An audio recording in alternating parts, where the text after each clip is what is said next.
So last time we were together, we were talking about dinosaurs, and today we're going to start on a section. Today we're starting on the section that starts about sudden change. But before that, we've been slacking on our timeline, so we are going to do a timeline. And before that, we're going to pray before we get started. So here we go. Lord, thank you for bringing us all together today, even through the rain and cold and everything else. Thank you for bringing us all here safely. I pray that you would speak through me today and that we would all learn something new and enjoy our treat afterward. In your name we pray. Amen. All right. I guess you got one more clue. All right, here we go. So timeline. We start at the bottom with creation, fall, flood, Tower of Babel, call of Abraham, the Exodus, law, conquest, kingdom, exile, partial return, Jesus, cross, church, rapture, second coming, final judgment. See, that's what happens when we skip a few weeks. We get rusty. Jesus. All right. So sudden change. So we've looked at this bar graph type situation a few times so far, so I'm sure we're pretty well acquainted with it. So this line right here shows us that we have all of these generations were alive at the same time, back at the time of Noah. And we've also noticed that Noah, who lived 950 years, lived significantly longer than the people who came after him. And this was all during a pretty short period of time. So let's see what happened after the global flood. So we've learned that this was a very fascinating time in history because so many generations were alive at the same time. And I believe we counted this at one point. 1, 2, 3, 4, 5, 6, 7, 8, 9, 10 generations were all alive at the same time. So that would be you and your parents and your grandparents, that's 3. Your great-grandparents, that's 4. Your children is 5. Your grandchildren is 6. And your great-grandchildren would be 7. For all of those people to be alive at one time. Oh, wait, that's not even 10. So plus 3 more. So you kind of get the idea. This is a lot of generations that were alive at the same time. But several hundred years later, there was another big change. Many generations of people died within 190 years. Wow. Yeah.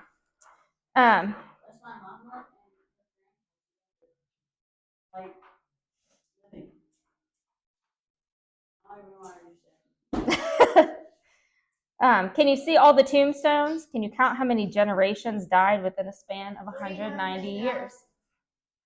3 million. Let me see. Oh, that's on this one. How many died within 190 years? So we got 1, 2, 3, 4, 5, 6, 7, 8, 9, 10, 11. All of them, yep. When so many generations were alive at the same time, people like Abraham could have spoken to Shem and asked him all kinds of questions about what life had been like before the flood, what happened during the flood, how he had looked after the animals on the ark, and so on. But when so many generations died within the same period, suddenly people no longer had their own family members to ask about what happened a long time ago. They started to forget history and what God had done. That is why God made sure that all of his history and truth was recorded in the Bible. It was so that people of all generations would be able to know what had happened in the past and what God had done. So even today, you and I can know what happened in the past because God has recorded all of this history for us. What a wonderful thing he's done for us.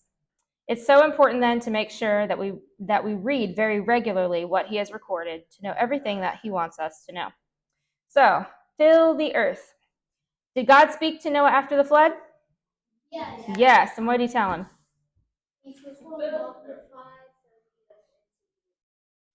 That's right. So then God blessed Noah and his sons and told them, be fruitful and multiply and fill the earth. So fill the earth. Does that mean fill your city? Yeah. Fill your neighborhood? Fill your state? What were they supposed to do? Fill the whole earth. Right. Was it only their city? Only their their country. Okay. God wanted Noah and his descendants to have many children and live all over the world. He wanted them to take care of the whole world that he had created for them. Do you think that Noah's descendants listened to God and obeyed him? No. No, the Bible tells us that they did not. So today we move on to our next timeline item. So far we have done creation, all, flood, and today we move on to Babel.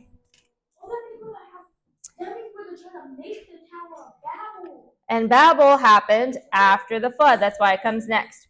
And it happened in a place called Babel. So we're going to look at this map, and on the right, you'll see where Babel is. Babel is between two rivers. What are they? Right, the Tigris and the Euphrates. And the Bible talks about this a lot. And you'd be surprised to know it's not only in Genesis that he talks about this, but also in Revelation. But that's for a future discussion. So we're going to read about what happened. We're going to turn to Genesis 11, and we'll read verses 1 through 9. Genesis 11.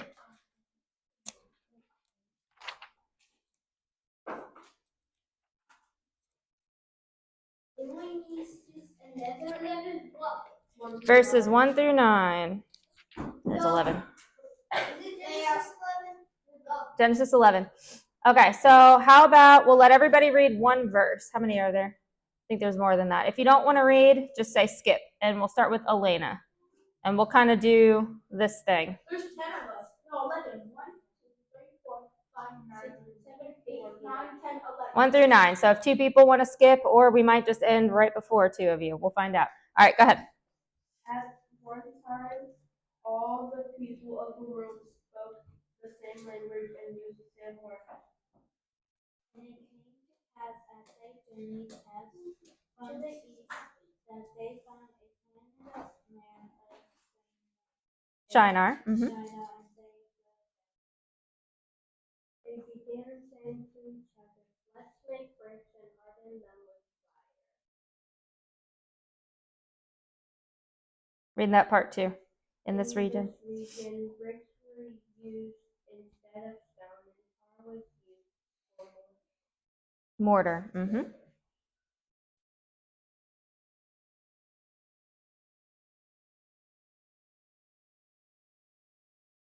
Verse 4. You want to skip? Okay. Blake. Then he said, "Come, let us build a great city for ourselves with a tower that reaches into the sky. This will make us famous and keep us from being scattered." Verse 5.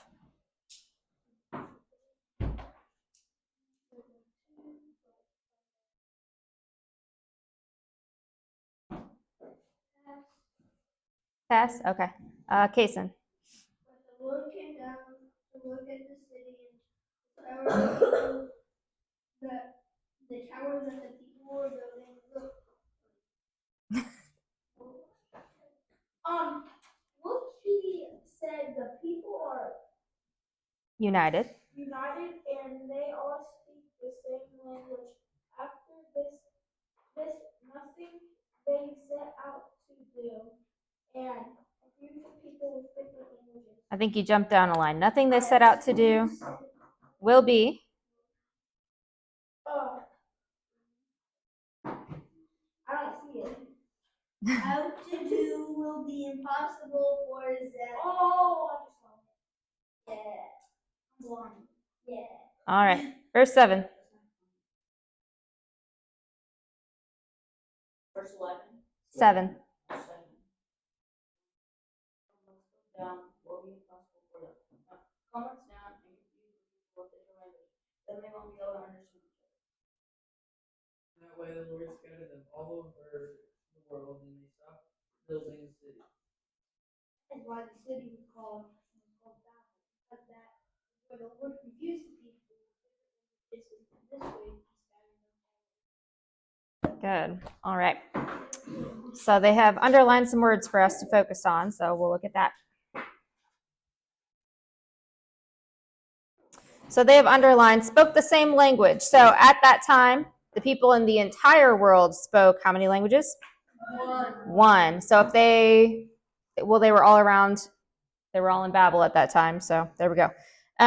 They migrated to the east and they found a plain in the land of Babylonia or Shinar, which is called Babel, and they settled there. So all of the people, all of the descendants. Now this was not just Noah's children. It was Noah's grandchildren and their children and their children and their. It was the population had grown a whole lot. So much so that God told them to spread all over the earth, knowing that there were enough of them to be able to spread out. So we're talking about a very large group of people here, a very large family living here in Babel. So let's see. So what did they set out to do? We'll look at verse 4. What did they want to do? Tell me. Build a great city. And what did they want to be? Tell me. They wanted to be famous. They wanted to make a name for themselves. Now, we had just learned very recently about somebody who went out and built a city. Who was that? Cain. So this is not the first time that big cities are built. Now, this tower. These towers were very significant. And if you were around for VBS, you learned about this. So at this time, the bigger that you could build a big tower, the larger your tower could be, it was a symbol of power for that leader. So the person who was in charge of this particular project, building this Tower of Babel, was a man named Nimrod, and we're going to cover that in a minute. But this guy Nimrod was the leader. It was his idea to do this. So for him to have a tower that reached to the sky, when other people looked upon this tower, they would think that he was a very strong, very powerful, very influential, very rich leader. And it would look very good for him. So to make a name for himself and to make a name for themselves, they actually accomplished that, because when we read our Bible today, in 2024, we read about this tower that they made. But we know that it wasn't a positive thing. But anyway, they wanted to be famous. But not only did they want to be famous and build this city for themselves, and these towers were also used, they were pagan towers. And they were a way for these people to worship their false gods, because they believed that if they ascended up this tower, it would get them closer to whoever it was that they worshiped. But it wasn't our one true God. So those are some important things to remember when you think of the Tower of Babel. But not only did they want to do these things, they also wanted to do what? Prevent themselves from being scattered around the world. So that means that they knew that God had told them that they needed to fill the earth, right? Or they wouldn't be saying, we want to be in direct rebellion against this thing that we should do. That means that Noah and Shem and their family told their descendants, we're supposed to fill the earth. We're supposed to multiply. We're supposed to scatter. They knew that. And they said, we're going to do this so that we don't scatter.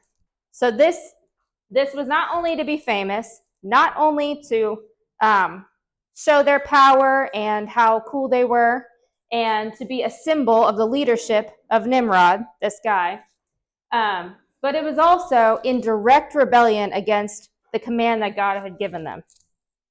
So that brings us to our next section, which is called No, We Refuse. Who's refusing? Who do we think? Evil. The people, yep, who were at the tower. So God had used the flood to remove all of the evil, rebellious people. God saved only Noah and his family. There were how many of them altogether? 8. 8 people who all believed in him and were not wicked like the others. But so very soon after the flood, even Noah's descendants turned wicked. And we know that they were Noah's descendants because the people who filled the earth could have only come from who? Noah's family, that's right. Because they were the only people left on the earth. They refused to have a friendship with God or listen to him. But did they know about God? Yes. Did they know who he was? Yes. And did they know that he had told them to scatter? Yes. That's very important to remember. And they chose to settle in a place called Babylonia or Babel or Shinar, the plain of Shinar. God told them to move out and live all over the world, but they refused. They disobeyed by settling in the one place instead. And what did they decide to do? They said that they were going to build a city so that everyone could stay together in the same place. They were not interested in living around the world, looking after and enjoying the world that God had created. Now, I think to a certain point we can understand this, right? Because if you, how many of you still have living grandparents? Okay, so if God had told your grandparents that your family needed to multiply and move away, that would mean that your parents would have to take you and your siblings and move far away. And at that time, you couldn't hop on a plane to go visit. And that means you'd probably be separated from your cousins too, because your aunts and uncles are also supposed to move away. So I think somewhere inside of our hearts and minds, we can understand why you would want to stay together with your family, right? But at the same time, what's more important, following God even when it's hard, or doing what makes us feel comfortable? Following God. And that can be a hard concept. This is one of those examples, kind of like Jonah when he had to go to Nineveh, right? And face these people who had been very cruel to his people, the Jews.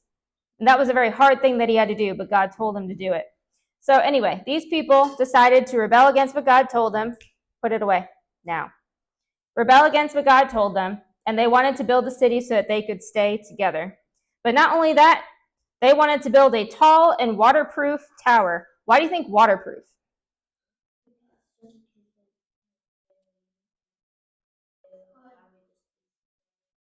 Okay. What do you think? So like every time it rains, they can still work on the inside of it instead of working on the outside. Okay. What do you think? So that a flood wouldn't wipe it out. What do you think? So because they might be a little bit dumber than normal and think that you would make another flood. What do you think? Yep. When since it's tall, so everybody can fit inside of it, and so like nobody's up outside, so since it's like gonna be like very level or anything, because it's tall. Yeah. What do you think, Hunter? I think what they want to do, if it rains, when they come back, it will not be slippery, or it will not be like, how about if they have something and it won't be wet and they can keep working on it, and if it will rain, they can just work outside because it was waterproof. Okay.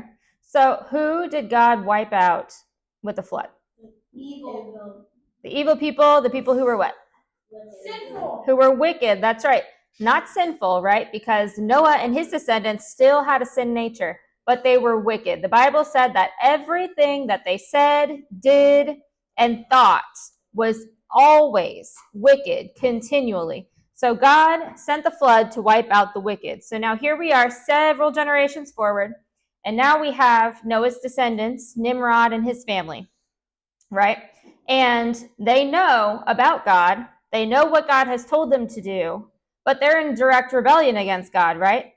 Because they decided that they don't want to do what he said to do.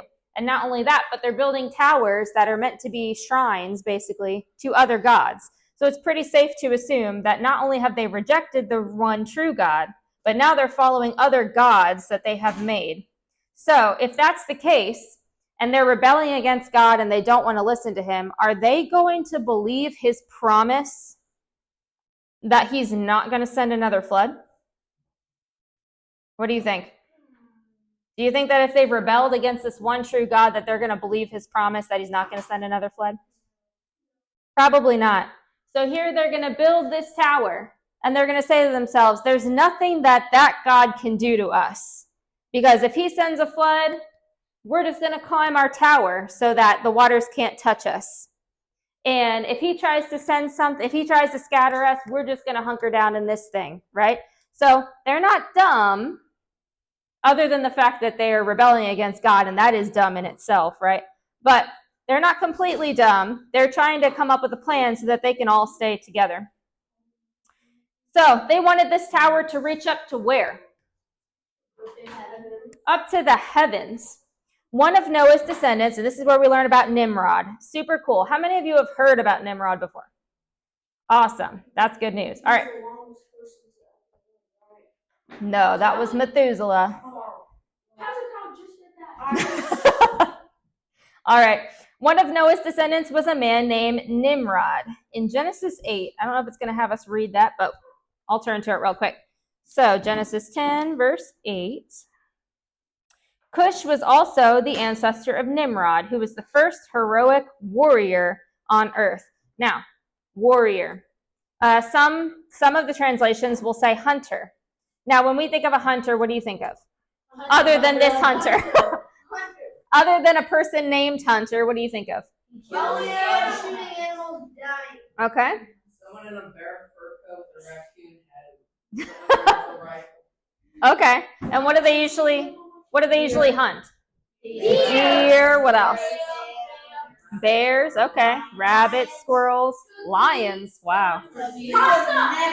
Turkeys, possums. Not chickens. That's true.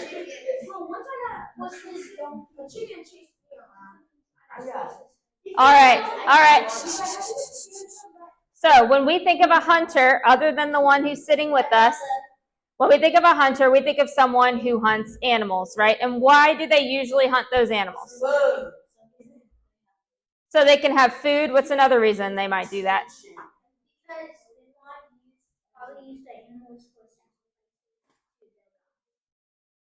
Okay, there's an idea. What do you think? So that they can keep the population where it's supposed to be, not have the overpopulation. Yeah, so that animals don't overpopulate. What do you think? That's right, for clothes. So there's a lot of reasons why someone would hunt animals. For population control, maybe for safety, for food, for clothing, lots of reasons. Now, in this case, the way that the Bible is talking about Nimrod, they are not saying he was great at hunting deer. They're not saying that he was great at hunting animals. So if he was not hunting, that's right. If he wasn't good at hunting animals, he was known for hunting people. So if you have this great, all right, so picture it. You have a great, powerful ruler who has these people building a tower in direct rebellion to God. Do you think that he is hunting bad people? No, he's hunting godly people. Probably hunting godly people, hunting people that he doesn't like, right? So it's not a compliment when the Bible says that this guy was good at hunting. We need to keep that in mind. One famous Jewish historian by the name of Josephus. Now, this historian wrote down a lot of information about Jewish periods of time in Jewish history. A lot of information that fills in a lot of gaps. So whenever you hear Josephus, listen to what he wrote because it will give you a lot of information about things that happen in the Bible. So this guy, Josephus, wrote that Nimrod wanted to take revenge on God for sending the flood. So we've gone from direct rebellion to revenge. Now, can anyone get revenge against God? No. Unless he was super mad and Could you even then get revenge against God? No. He's not a wizard. Not to mention, could God ever do anything that would be worthy of getting revenge against him? No. Remember when we had talked about that example of the movie, right? There were characters in the movie and things were going on and they were blaming each other. But when we watch a movie, we know what's going on behind the scenes. We know things that that character does not know that are going on. But the people inside the movie don't. Same kind of situation. When people don't think about the fact that God sees and knows everything, it's very easy for them to get mad at God for making a single decision, right? If God takes a child too soon, it can be very easy for that child's family to blame God and be very angry, right? But they don't know what was going on around the scenes. That may have been a merciful thing, or it could be that a lot of people are going to come to know God because of that death, right? Nothing that God does is pointless. Everything happens for a reason. But when we only think about what we can see around us, we lose sight of the fact that God is always good. He is always trustworthy, and he does everything for a purpose. And the Bible says he does everything for our good and his, oh my goodness, I'm taking you all back to Awana. God does all things for our good and his glory. Say that with me. God does all things for our good and his glory. All right, Hunter, you had a thought? Yeah. So some people do this. If they were very, very, very mad and stuff, like some people do this. Some people they're like if they're a Christian and they're mad at God, they'll kill themselves. And My goodness. and they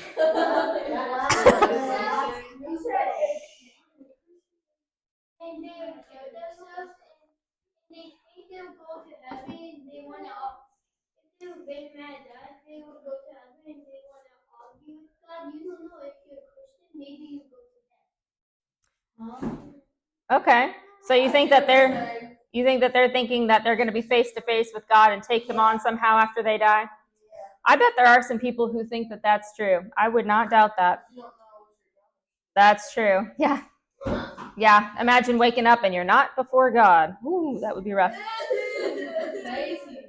Okay, let's see. So he wanted to build a waterproof tower so high that he and his people would be safe from future global floods. So, again, after the flood, God made a covenant called the Noahic covenant with all of the descendants of the earth. What did that covenant promise? Tell me loud. That he would never flood the whole earth again. And what is the sign? What is the symbol? The rainbow. So between the time after the flood and the time of this tower being built, do you think that they saw a rainbow? Yeah. Do you think that they probably saw more than one? Yes. Do you think? Waterproof. So you would think there would have to be a lot of rain up there. That's right. So, and they know what they're rebelling against, and they know why they're building a tower. So that means that they're aware of this promise, but they don't believe it. And they're trying to protect themselves against it. And it could be that they knew that because they were rebellious, listen up, it could be that they knew that because they were directly rebelling against God, maybe they thought that he would break his covenant and send another flood because of their wickedness. Is that a possibility? Maybe, but they don't know that God is good and he's trustworthy and he always keeps his promises. That's right. And they're going to basically say what we just said. God had already promised never again to send a global flood. And he had put his rainbow in the sky as a sign of his promise. But Nimrod did not believe God's promise at all. So he wanted to protect himself from God's judgment. But he wanted to do it in his own way. All right. You have another thought. Go ahead.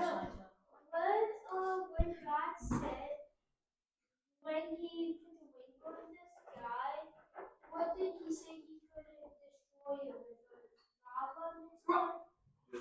In the future with fire, but that will be a very different situation because it's going to be at the end of time. You like lava. I don't think you would like lava if you were in the lava. All right. Yep. That'll be at the point when he destroys the earth, the heavens and the earth. Somewhere between, well, I think that'll be, it's hard to say because final judgment is like one point in time. It'll be around the points of final judgment, probably afterward, because he's going to have to make the new heavens and the new earth to put for those people to go to when he destroys the old ones. So in that Revelation final judgment time period. Yes. Levi just said to put gasoline in the lava, and I said like to fly in a helicopter and jump out like over the Himalayas. Okay, how about we just? What a thought. All right, here we go. So not only that, Nimrod and the others wanted to build a tower because they wanted to be famous. They were very smart and knew how to succeed in building this huge and difficult engineering project. But they were also very proud. They did not acknowledge that everything had come from God. They didn't trust him and thank him for everything that he had done. Instead, they wanted to be important. They wanted to create a name for themselves, and they wanted to live life without God. The problem is that people who live without God die without God, like Hunter was telling us earlier. They will end up where? In the lake of fire. So what do you think God did? He kissed what? What did you elaborate? All right. We're going Okay. Let's go to Genesis 11. And we've got 5 through 7. So that's 3 verses. Do I have 3 people? 1, 2, and 3? Okay. So we'll have this front row. We're going to Genesis 11, verses 5 through 7. 5, 6, 7. So 11, 5 through 7. Yep. But the Lord came down to look at the city and the tower the people were building. And the Lord said, indeed, the people are one, and they all have one language, and this is what they began to do. Now nothing that they Purpose. Mm-hmm. to do will be withheld. Let's go down and confuse the people with different languages. Then they won't be able to understand. Good. Although the people thought they were building a great high tower, God, who is mighty and powerful, thought it was tiny. And I'm sure it was a whole lot tinier than this from God's perspective, right? Because if he can see the whole earth at one time, it's probably a speck. That's right. And not only did he know that this tower was being built, he knew exactly who was building it, where they were inside of it, and the thoughts inside of the hearts and minds of the people who were building inside of it. That is how powerful, how present, and how all-knowing God is, right? So, Did they realize that? I don't think so. Did they realize that? Probably not. It could be. Anyone who thinks that they can hide or have privacy. Psych. Yeah, psych. What? Yeah. Did you? What's up? So, back then, did they have toilets? Did they have what? Toilets. Did they have toilets? Not like we have today. No, But- they dig a hole in the ground and go to the bathroom. Called tackle. Yep, they did. It's true. They had toilet paper? No, they had Probably leaves and things. Yep. No, they used old leaves and grass and maybe shirt. I don't know. Maybe fur. I don't know. There's some things I'm okay not knowing. Oh, maybe squids. All right. God knows everything and can see everything, like we just covered. He could see what they were doing even while he was in heaven. But he chose to come down from heaven to make a careful inspection before announcing how he would judge the people for what they had done. Has anyone ever thought about that? So let's look back at chapter 11, verse 5. But the Lord came down to look at the city and the tower the people were building. Now, did he have to do that? No, because we just talked about, we just talked about how he knew not only where it was, how far along they were in the building process, why they were doing it, who was running it, all of that. But he chose to come down from heaven and observe before he decided or pronounced how he would judge the people for what they had done. Yes. If God took a match, like his size, and just like scraped it a little. I think the entire world would be in flames. Babel, like scraped it like a tiny bit on the Tower of Babel, that thing would have turned to dust. That's true, but did he do that? No, he did not.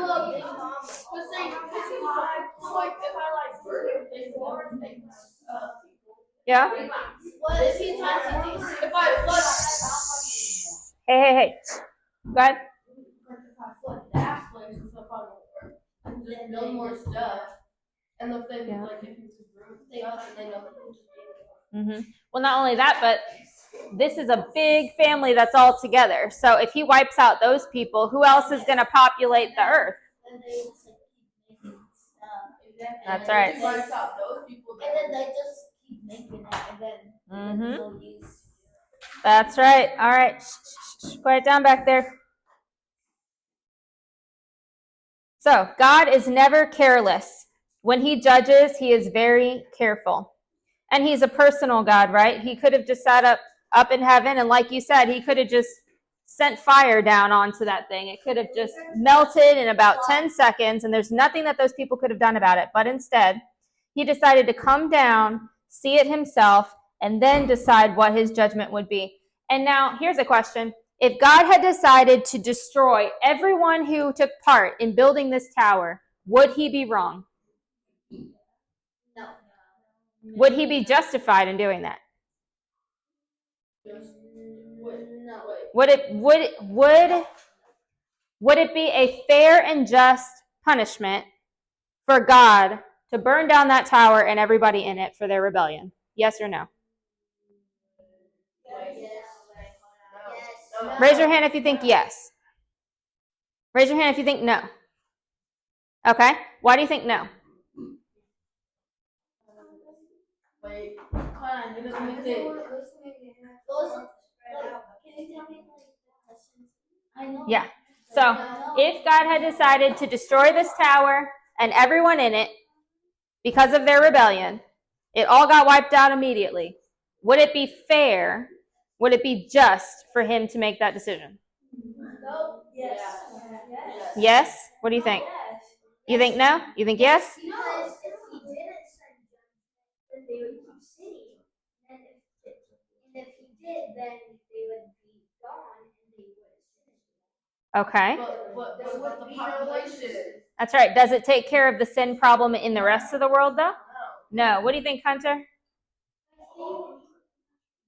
think no, but if he does it, if he punished him, the whole world would be punished. Okay. Well, everybody who took part in the building. So the answer to this question is yes.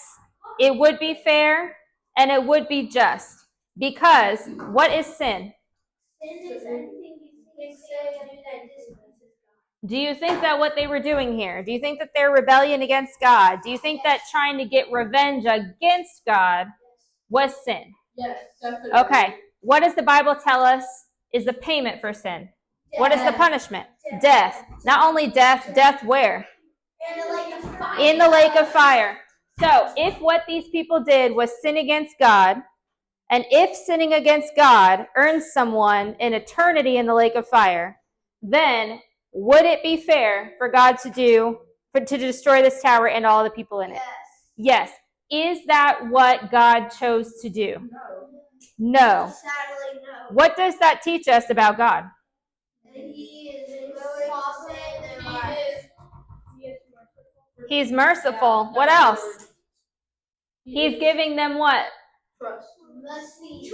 Mercy. What's another word? Mercy. What else is he giving them? Good.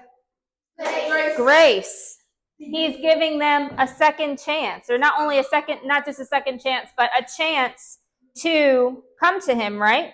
So that they can be saved, to change their minds. That's what repent means, to change your mind, to turn and go a different direction.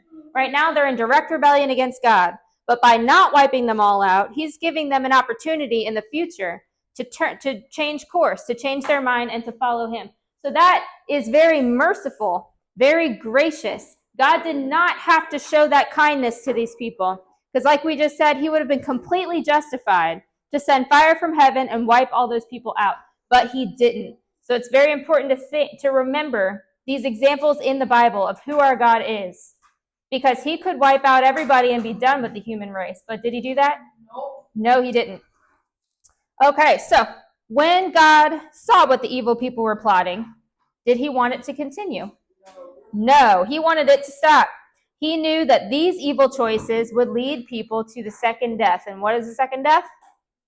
Lake of fire. Eternity in the lake of fire. That's right. So he changed something. What did he change?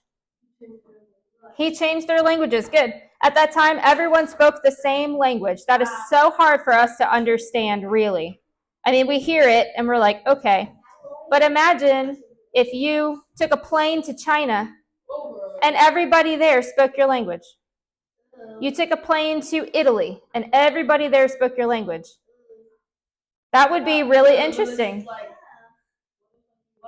And it's not broken English like they've been studying and they're messing up some words and you're kind of like, no, it's like you would all understand jokes that you would all understand those buzzwords, right? Like what are the words that you guys use in school now that adults look at you sideways for using? There are lots of them. Yeah, the red words. Yeah. What? Cuss words. No, like The Sigma. there you go, words like that. Everybody would understand that. You could go to China and talk with the teenagers there, and they would understand that language. That's a hard thing for us to understand. Everybody in the whole world speaking the same language. But that's how it was. They understood each other well, and they could plan evil on a huge scale. So that means the people, the leaders of this country, and the leader of that country, and the leader of that country, and the leader of that country could all come together in perfect English, in perfect Spanish, in perfect Chinese, whatever the main language was, and they could plan together perfectly whatever evil that they wanted to carry out. There would be no language barrier. Cash out? Crash. Oh, crash out. Who? Imagine the teacher just says if you guys don't be quiet, you'll crash out. Oh, that's one of your, okay, got it. All right, so here's an example. Imagine this. Four of you are working on a project. Okay. Let's say you're building a huge city from Lego or blocks or cardboard boxes. Do you think it would be easier to build if you were all speaking the same language or if you all spoke 4 different languages? It'd be easier in the same language. Because if you're this guy and you're saying, give me the red block, and they only understand Korean, they don't know what red means, much less block, and you're going to be pointing and doing motions and trying to describe red with your hands, right? And that would be very tiring. Could you work together to make one tower if you spoke 4 different languages? Yes. You can, but it'd just be very difficult to take a bunch of days. Well, it's probably going to look something like this, where you give up and you just start building your own thing, and they just start building their own thing, and maybe you'll try to put them together, but you won't all be working together on one tower, more than likely, right? Because that would be very, very, very, very, very, very annoying, probably very quickly, doing the pointing thing and having people not understand you. It would be very frustrating. So if you spoke the same language, you'd be able to build a better tower, right? A better project and build it faster, too, because you could all understand each other. So now let's imagine 4 nasty people plotting something evil. They also would be able to more easily carry out their evil plan if they understood each other. This kind of evil that they could cause would be very great. And that's kind of where the place that we're approaching in the world today, right? Because these foreign powers, they all have translators. So even if they don't speak that language, they have someone that they can speak through so that they can all talk together. But not only that, I know that there are apps and things now where you can speak directly into it and it just comes straight out to them, right? So then they don't need a translator. So then they're on these phone calls and everything's just being translated in real time. It cuts down on that restraint, right? So where you used to have to find a translator, but not only find a translator who yeah, but not only that, someone who agreed with your plan, right? Because if you have somebody who's translating and they don't want that evil message to get back and forth, they can either tell them something else or they can say, I don't want to work for you. So it's a lot of extra steps to get someone to be able to translate. But now we're to the point with technology where we really don't need to do that. So it's a lot faster for that evil to work together. And that's a scary thing. But before God changed the languages, they were all together and they understood their languages. They could very quickly carry out evil plans. Whereas now that we have all these different languages, there's more There's more holding that back. So God stopped the people from plotting evil among themselves and with everyone else who lived on the earth. How did he do that? He made people speak in different languages. He created many different languages. Do you see what just happened? 1 minute, they were speaking all the same language. And the next minute, none of them could understand each other.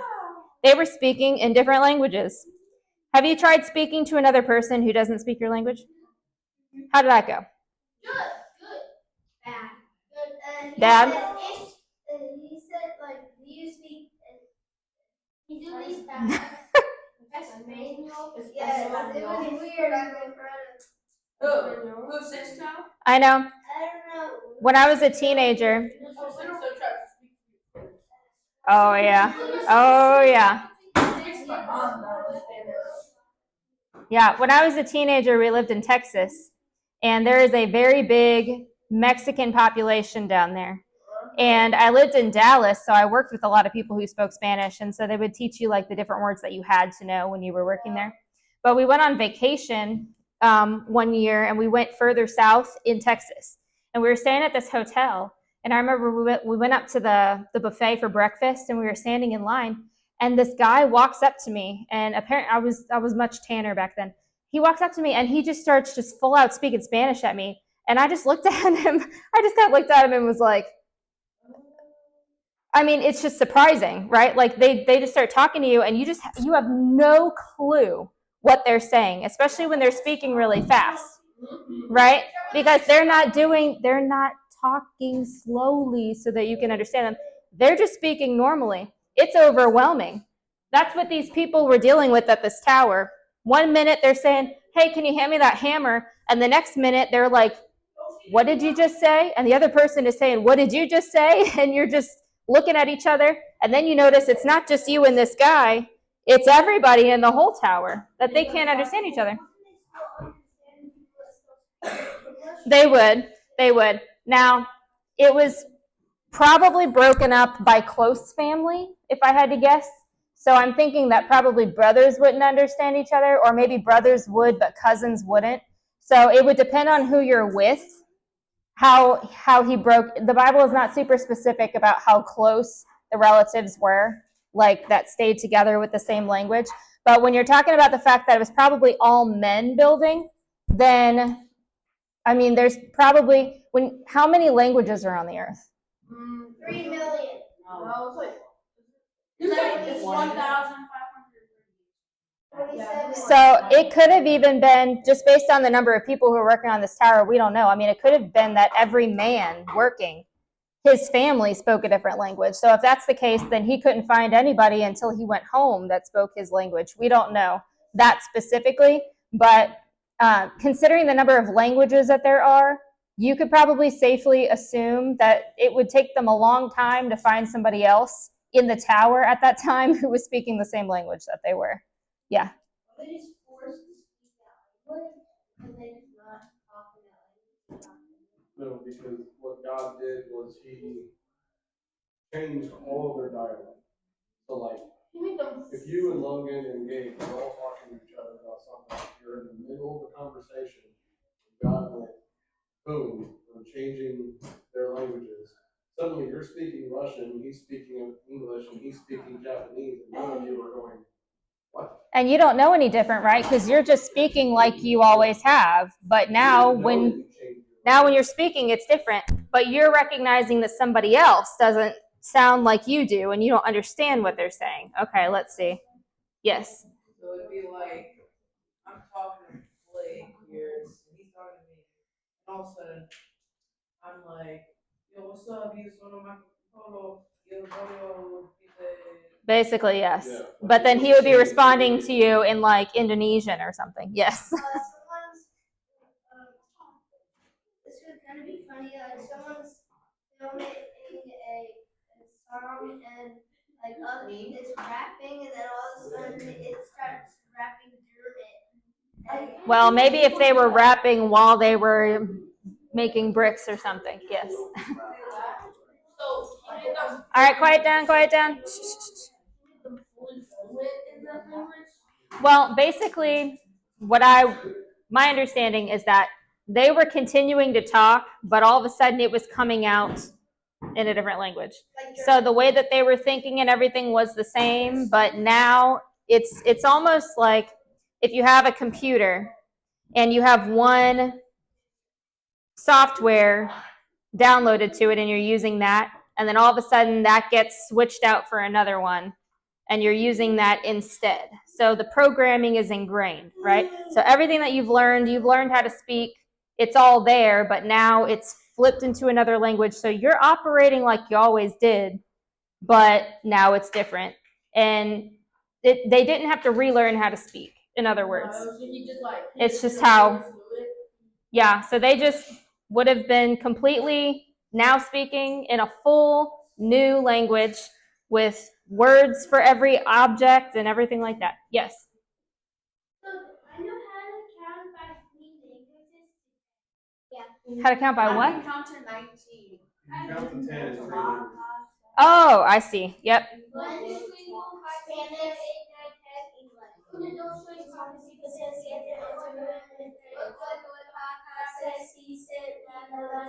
Which one is that?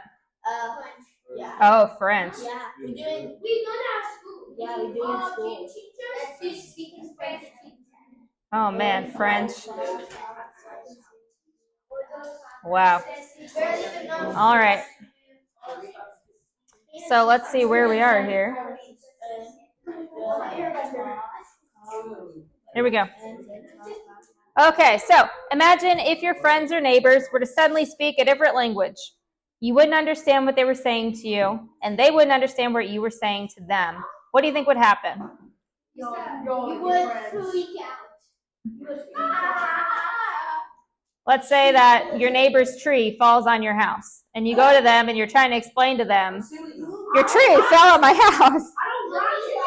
And they just have no idea. They're just looking at you and they don't understand what you're saying. And you're like, tree, house, fell. And they're like, what? Be like that. Draw a picture.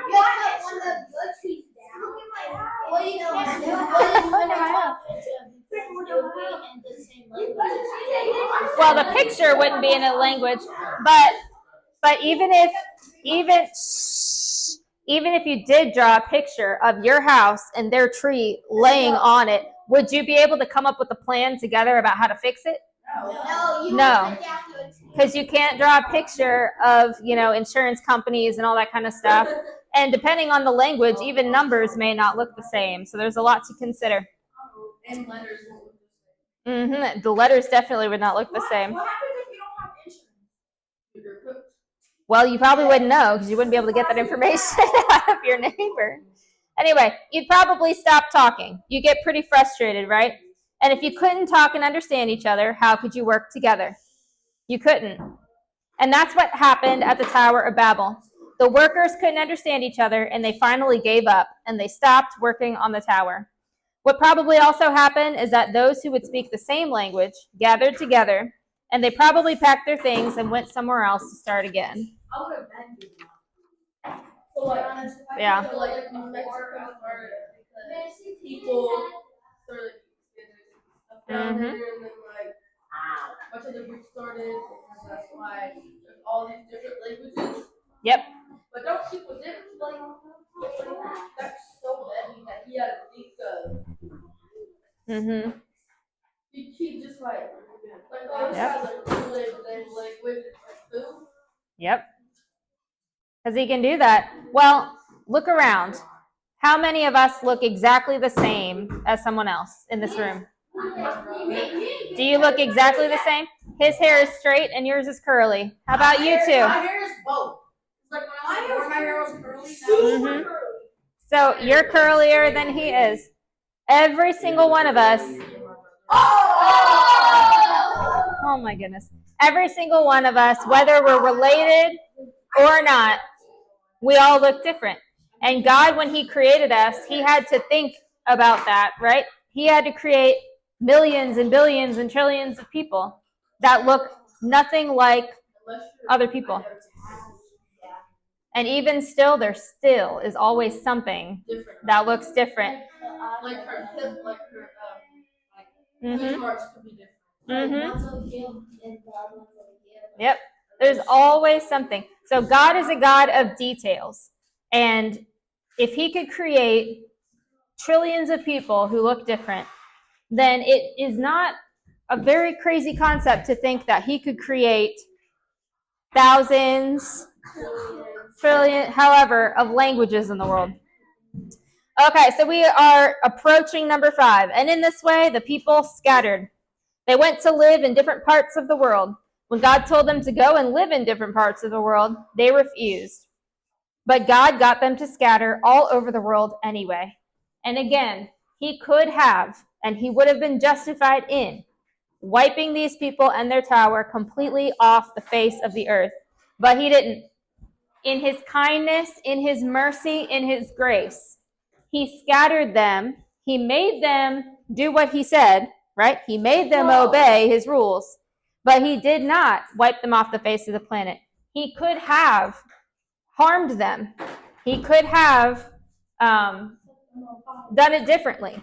But instead, he gave them new languages, and he made it so that they would choose now to follow his instructions and to scatter all over the world.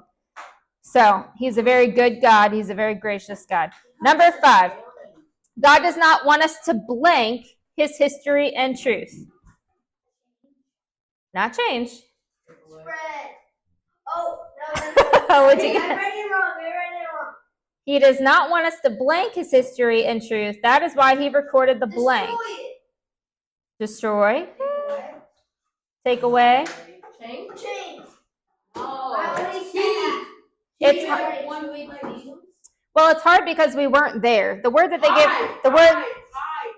they give is forget, but if we weren't there, we wouldn't know it. So let's see. He didn't want us to not know. We could change it. We could say to not know his history and truth.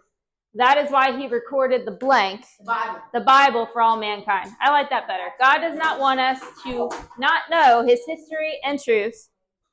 That is why he recorded the Bible for all mankind. That's much better. And for number... Okay, let's see. Number 6. After the flood, people once again refused to obey God. They made God their enemy. The problem is this would lead to the lake of fire. Good. Oh, man, and we got 7. We got 3 in a row. Okay, fill in the blanks with the correct words. God said, blank the earth. Fill the earth. Man said, I think that's a short word. No, we will settle in one place. Oh my gosh, and number 8. Why did God create different languages? Circle all the reasons that are correct. Number 1, or A, letter A, sorry. God thought it would be more fun if there were many languages in the world. What do we think? No? God wanted to stop evil people from plotting evil with everyone who lived on earth. Yes. So B, God wanted to scatter the people all over the world. Yes. And D, God thought it would be a good joke if people didn't understand each other. No, we think it's probably a good joke, but no, that was not God's intention. Okay.